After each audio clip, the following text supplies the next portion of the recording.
They throw me bags when I pull up. They throw me racks. I need my envelope. They owe me that. They owe me that. And blueberry bags smell like fake terps. Oh, I can't smell like fake terps. And welcome back, everybody. Welcome back to another installment of LA Lifestyle. We're here. We just got back from our intermission. We are here kicking it with the one, the only, the Mr. FacevsIt, all the way over from South Central LA. We just listened to his new single with Shelly, and so I don't body it.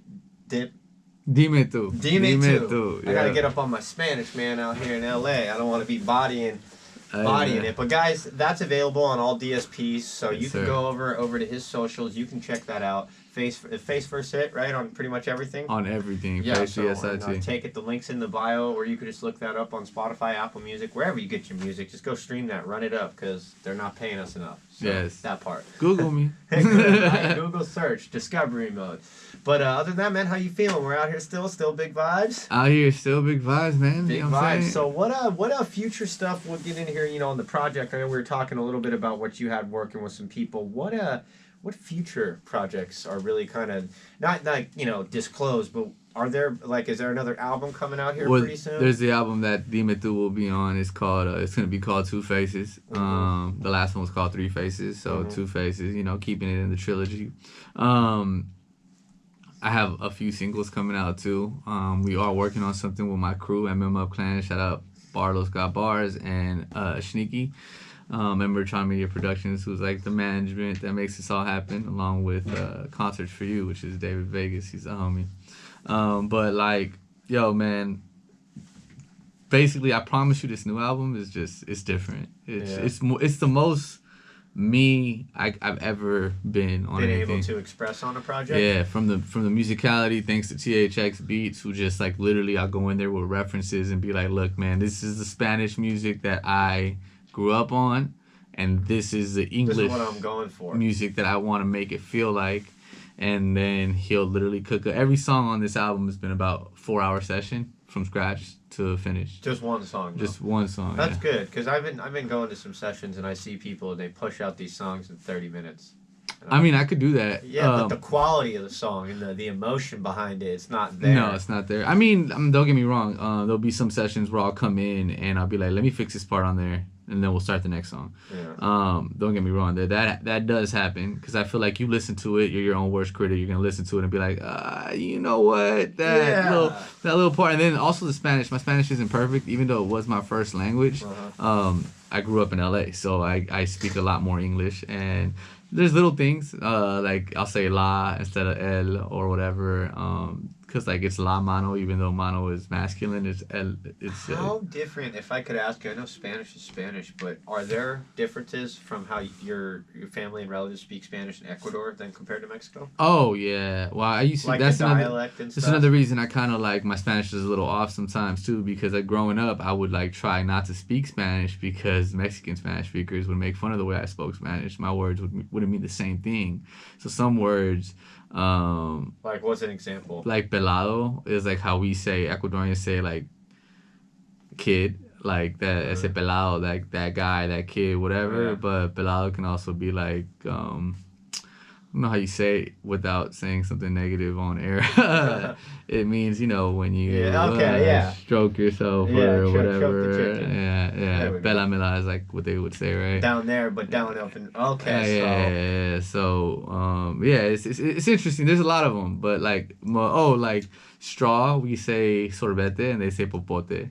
In certain, it's still just so different. It's like little things, but you know, as a kid, the littlest things people make fun of. So it really kind of stuck with me. Yeah. And then it's funny because Ecuadorians will say I sound like a Mexican when I speak Spanish, and then Mexicans will say I sound Ecuadorian, right? So it's funny. It's like I'm not from here and I'm not from there. There's no in between. Exactly, but it's a blessing either way to be Ecuadorian and to have grown up in LA, where it's a melting pot of different cultures, and I get to see a piece like a lot of us, like a lot of my family's half El Salvadorian. You know, it's Guatemalans, and like it's really cool, especially when I go to New York. I've performed all over the world already, right? So when I've been in New York, there's a lot of Ecuadorians. I performed at the Ecuadorian Festival in New York, in Queens, thanks to Mando El Pelado.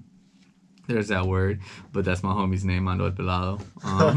We have a single on the way, but I can't really talk a lot because it's gonna be on his album. Shout out to you, Mando El Pelado. Tres El Mundo. I see you out there. But yeah, man, it's interesting. The Spanish is just different.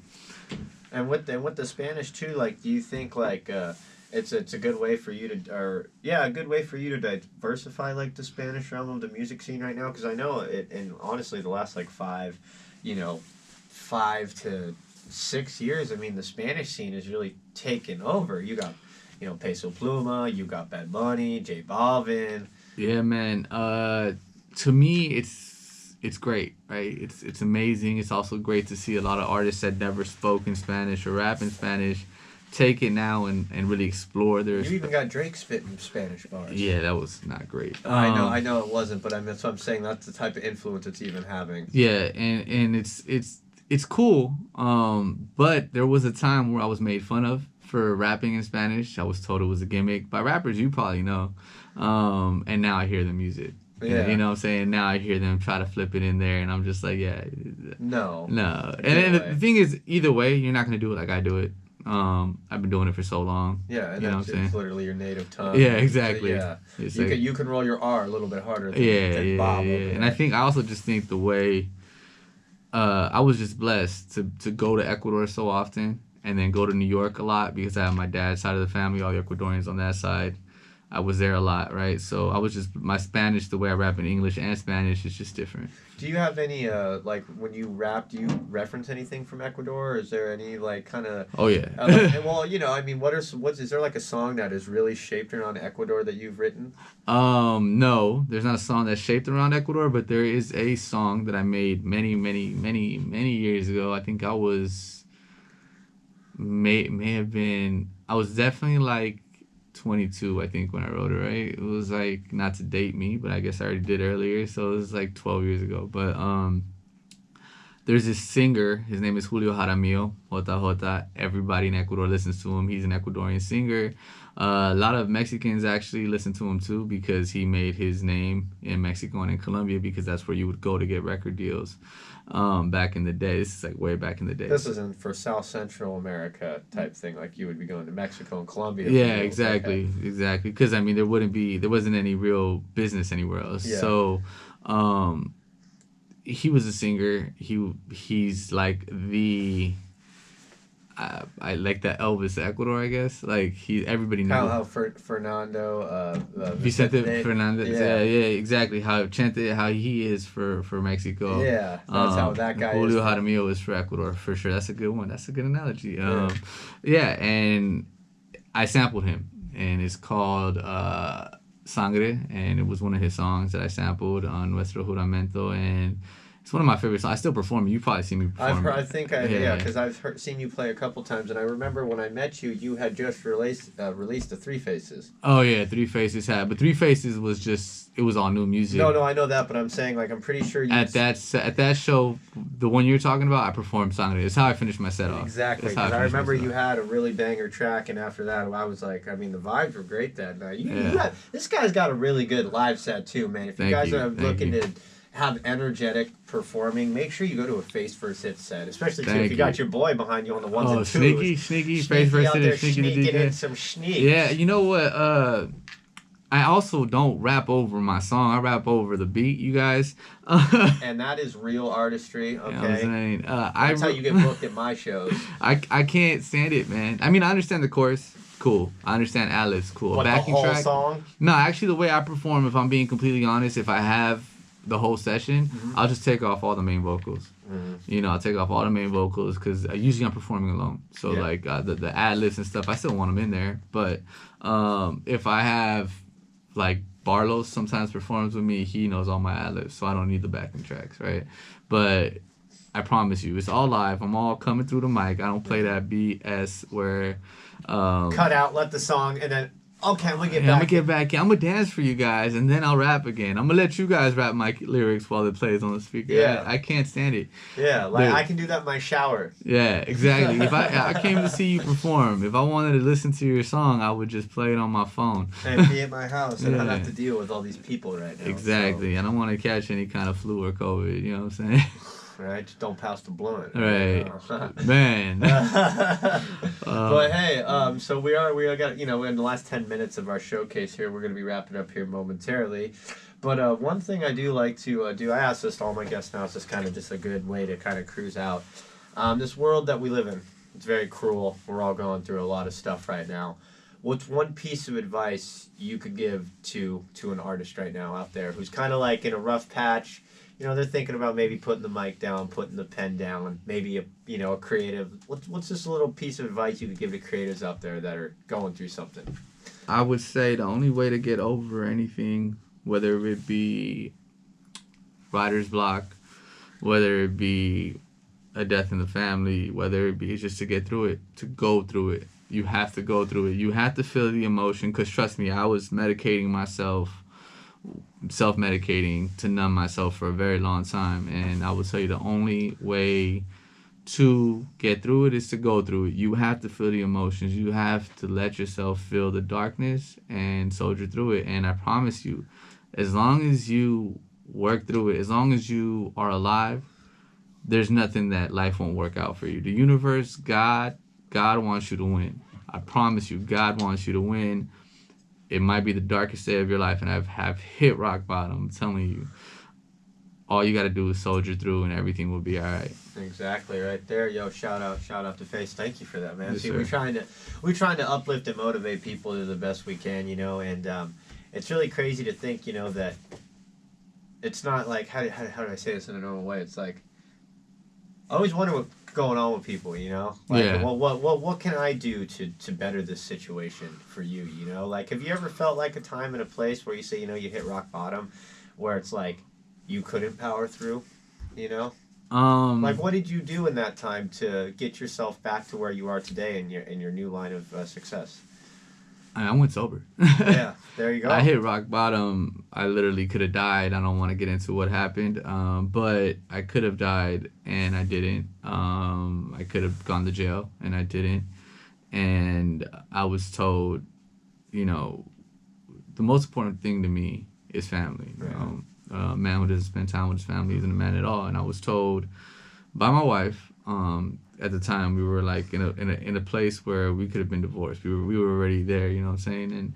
And she told me, like, yo, it's like not about me, but you're gonna lose your kids if you continue this path. And that was it. That was it for me, man. Yeah, it was simple. You got put with a reality of where my family's more important than alcohol and drugs and all that stuff, Because I mean, hey, we all like to have fun, but like you say, it gets old quick. It gets old so quick, and it gets old for everyone around you first. Yeah. And then when you realize it might be too late for everyone around you. You might be too lost in that sauce. It might be too late, and you got to work your way back. And I'm still working my way back with some people. I'm still, rekindling and rebranding. Exactly. And, letting things, bygones be bygones. Exactly. And you know what, man? It's okay if people don't accept me because of what I did in the past, but that's not who I am anymore. Yeah. And if they want to hold on to that version of me, like, they're missing out on this version. And I'm not to be cocky, not to be narcissistic, but this is literally the best version of me I've ever been. Yeah, I'm learning that every day. I'm getting to that point where it's like a reality check, kind of, where certain things, like, I used to have a lot of leisure where I could just go leave and take a trip whenever. I could just go do, whatever I want, but then the grim reality of not living in reality hits you harder than if you just would have realized, hey, like, come on, keep it going. What are you doing right here? Exactly. And so we use certain things to motivate and numb ourselves. But what's your big thing? You say you go to the gym now, right? Going to the gym? Man, every morning. Well, right now I'm doing, I don't know if you've heard of this, man, the 75 hard challenge. Well, what's that? Dude, it's intense. So it's 2 workouts a day. Okay. One they have to be 45 minutes each. One has to be outside, rain or shine, and it's been raining a lot. Yeah, and then you have to read 10 pages of a self-development book every day, no matter what. And you have to drink a gallon of water, take a progress picture. Is that why That's why I have the gallon of water on me. Okay, I was like, man, just get a bottle, but yeah, okay. No, it's that way I know, where I'm at too. So you've been doing this consistently for I'm on day 75 days? I'm on day 49. Yeah. So yeah, but before that I started with calisthenics, started working out at home. Then I was like, I was 219 pounds when I stopped drinking. I got down to like 180. like lean and like cut and like tone and stuff like that. And then I was like, all right, let's get to the gym. So I got in the gym. Now I'm at like 194 because you got to weigh yourself every day for this. So Yeah. I'm 194 and like 16% body fat. So I'm killing it right now. Hell, You know what I'm saying? Like, so it's called the what challenge though? the 75 hard challenge. I forgot the guy's 75 name. Hard challenge. But yeah. 10 pages of a self-development book, 2 45-minute workouts, rain or shine, and one workout has to be outside rain or shine. Yeah. So what do you kind of do then for your outside workout? You run? The dog. The dog. So Jog, walk. you've walked in the rain a couple times with dog. Oh yeah. It's I mean, it's actually if you prepare for it, it's not that bad. But if it happens like if the other day I was walking and it looked like the sun was coming out, you know how LA is on its thing. And I'm like wearing a cotton hoodie, whatever, and all of a sudden it starts to rain. I'm just like, 75, you're just like gotta keep seeing. But look, it tests your mental patience. I don't think it's about really your physical fitness because you could take a walk for 45 minutes. It doesn't matter what you do. It's just got to be outside. Exercise. Right? It has to be a movement. So, and actually most of the time it is a walk because I go hard in the gym. But the whole point, I think, is mental toughness. Like, you have to be so disciplined. Oh, you have to stick to a diet and not drink. I already don't drink, so that one's easy. But the diet part has been hard, too. So what's the diet part before we wrap up here? It's whatever diet you want. I did... no carbs, or...? I did no rice, no white rice. Ecuadorians eat rice heavy. No white rice, no white bread, and no sugar.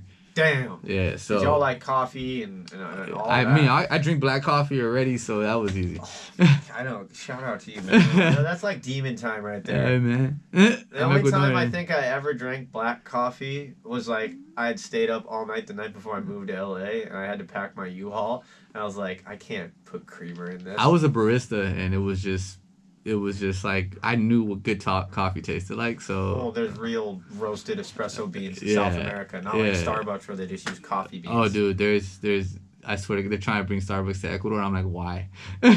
Well, that's why like people think there's Starbucks over in the Middle East. We won't get into that too much, but Starbucks Israel only literally was around, bro, for like 2 years in the early 2000s. There isn't even Starbucks over there. Oh, that's crazy. Yeah, people were all like strung on like, oh, it's over there. Do you know how much good coffee's over in Arabic coffee? Have you ever had Arabic coffee? It's amazing. They don't need our coffee. Yeah, they don't. I mean, same thing with Ecuador. The beans come from over there. You know what I'm saying? And that's what I'm saying. And then a lot of the time too, the beans by the time they get here, they just ruin them. Yeah, they're not even good. They're burnt. They taste burnt. Yeah, you can tell it's been over roasted and all that. But we are coming to a close end. Face, do you have any other final thoughts, or you maybe want to share your social media here for the listeners on air tonight? Yes, sir. So I just want to say, a toda mi gente de Ecuador, los quiero. To all my people everywhere, I love you all. Keep the faith. Primero Dios, God first always. And follow me everywhere at FacevsIt or FacevsIt.com. Shout out to Summertime Media Productions. One love. All right, guys, and you heard it there. We got a couple more episodes. We're going to wrap up for the rest of the first season. We got 5 more episodes for season 1, so this was episode 20 tonight. We're really thankful, man, and like we said, at the beginning of the show, this episode was dedicated to Evan Arana tonight. Let his soul rest, and I miss you, buddy, and, till next time, say hello to your mom and Giovanni and everyone for me up there, and, that suicide prevention hotline, guys, it is available too. I am going to be putting that in our link tree. So if you or anybody that you know is suffering from mental health or is going through a manic episode or just simply needs somebody to talk to, me and all my colleagues that we associate with, we are here for you, man. Don't feel afraid to speak and open up your voice, because I definitely know that was a big problem for me growing up and feeling like I didn't have anybody. And I'm glad that I'm still here. I'm glad that I'm still breathing. I'm thankful for all my fans. I'm thankful for all my listeners. I'm thankful for my wife and my beautiful daughter, and I'm just thankful to be able to give this platform to artists. I'm thankful that I'm able to make a positive impact on my community and bring a smile to people's face at the end of the night. But guys, I think we're going to sign out here. Next week we have, I think we got a lot.